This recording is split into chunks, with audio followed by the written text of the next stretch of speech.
All right, I want to get right to our next guest, a very special person, may I say a brave person, a businesswoman, an immigrant from Jamaica, and a Republican, and she is running against AOC for her seat in Congress, which is centered in the Bronx and Queens, New York City. This lady right here, very brave, Sherry Murray. Welcome to the program. Well, thank you for having me. It's a pleasure to be here. Forget all the pleasantries for a second. What's so wrong about AOC?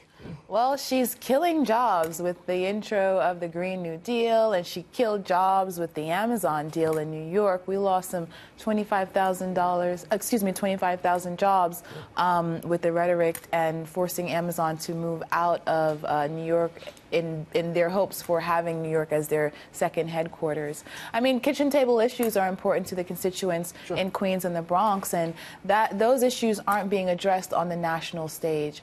We have comprehensive immigration reform that needs to be tackled. We have infrastructure that needs to be tackled. We also have education that needs to be tackled. These are some of the reasons why I have tossed my hat into the ring and I'm in the race for Congress.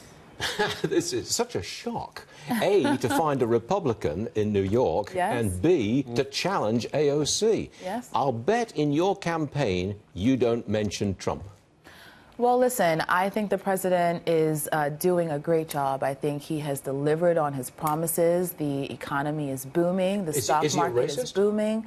Is he a racist? Do I believe the president is a racist? Yeah. No, I don't. The economy is doing well. Unemployment is low among all nationalities. So I think that the president has been delivering. He's put out the tax bill, the Tax Cuts and Jobs Act. He's also been the president that we can identify with criminal justice reform. Who would have thought of it, right? So he's been doing a lot as it relates to policy, and that's what I want to hear from our legislative body, not the rhetoric that's going too far to the left. I want to get your reaction to Senator Joni Ernst, Republican from Iowa, who broke with the party and said that the president's squad tweets were racist. The squad, you know who the squad is, obviously. Yeah, AOC plus 3. That's good. AOC, I'm going to use that. Now, she says the squad's tweets are racist.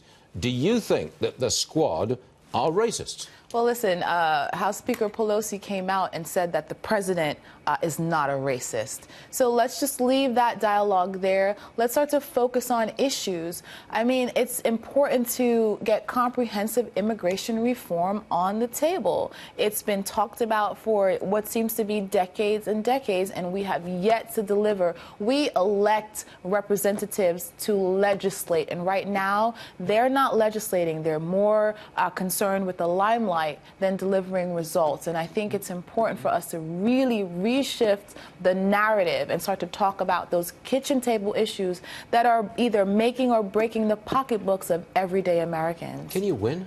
I can win. I have a record of accomplishments. I've worked across the aisle in the district that I've lived in. I've worked with my Democratic counterparts. I mean, for years and years, the Republican Party has cross-endorsed Democrats.